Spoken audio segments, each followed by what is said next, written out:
So continuing on 276, we're looking here at chapter 7.6, parallel arrays. I thought the easiest way to do this would just be here to look at code. So the code sample for this is immediately underneath here. I hope, unless I've forgotten, and just in case I do forget, please somebody let me know and I will put the replit link there immediately.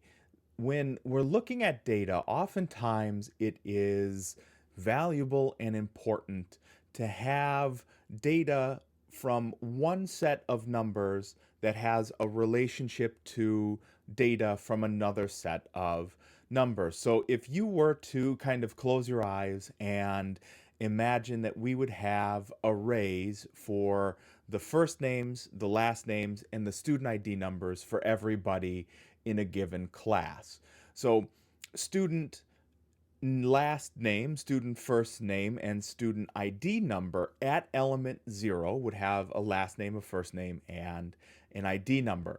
And together, those three pieces of data, even though they're separated from one array to another array, even though they're separated, they together represent one student worth of data. So then, last name array sub 1, first name array sub 1, and student ID array sub 1 also refers to an individual student, and so on and so forth. Now, this is valuable all the time in big data. As a matter of fact, this would be how we could frankly take care of very nearly every big data problem we have. We can have huge sets of data read into arrays, parallel arrays, array 1, array 2, array 3, array 4, all the way down through however many arrays it is that we need to solve a given problem. And as long as the data has been structured in such a way that as we progress through individual records, that same record number, so 0 or 1 or 2 or 3, will always point to a different data element, but for the same record keeper. So if you are element number 4 as a student, element number 4 in last name is yours. Element number 4 in first name is yours. Element number 4 in student ID is yours. So here I have parallel arrays, and it's really just paired. It's two arrays, but we could do this with as many different arrays as we need to, so long as we are processing them together. That's a little better. Now you'll notice that I have a constant int for the number of employees, and that is 5. I also have hours and pay rate. So what ends up happening is that the employee at sub 0 has X many hours and X as their pay rate. So as I go through here, and I'm going to loop through my parallel arrays, you'll notice I have for index equals 0, index less than number of employees, and index plus plus. Then I'm going to ask the user to populate the data for me. So I'm asking them to enter the hours worked by employee number. Now here, this is a payback for way back in 7.1. You'll notice that because I'm working with a user here, I have to say at index plus 1. Does it make sense for me to ask a user to enter data for employee number 0?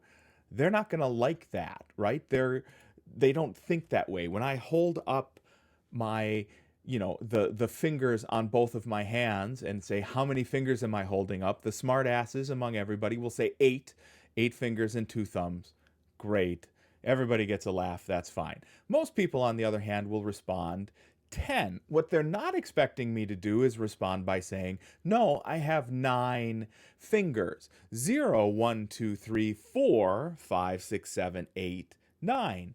No, when I ask a user, please enter your 9 fingers, they're going to assume that either they have been or they're about to be in a very serious industrial accident, and nobody wants that. So here on line 19. And again, on line 21, what I have to do is I have to make that conversion for the user, despite the fact that you and I both know inside of the computer science of things, we start our counters at 0. The user is not responsible for that conversion. You are. So here I've already hit play, and you can see that my hours for employee 1, we're going to put in at 10. There we go. Pay rate 10. Let's just do 11, 11, 12, 12. You guessed it, 13, 13, and 14. 14. There we go. So I have hours in one array. I have pay rate in another array. And what I can do with another for loop, and you'll see that here between lines 28 and 33, what I can do with another for loop is multiply the pay rate from one array times the hours worked at the same element in the other array and get a gross pay for employees. So that's what's happening here. Double gross pay equals hours at index times pay rate at index. And what I get is a proper amount of employee wages, essentially, at the correct hours times pay rate. So parallel arrays, we are working with more than one array where the element numbers match from one to another to create a data set. This is how big data works. Sure, we're only starting here with 2 5-element arrays, but this scales as large as we need it to deal with data sets as large as they need to be.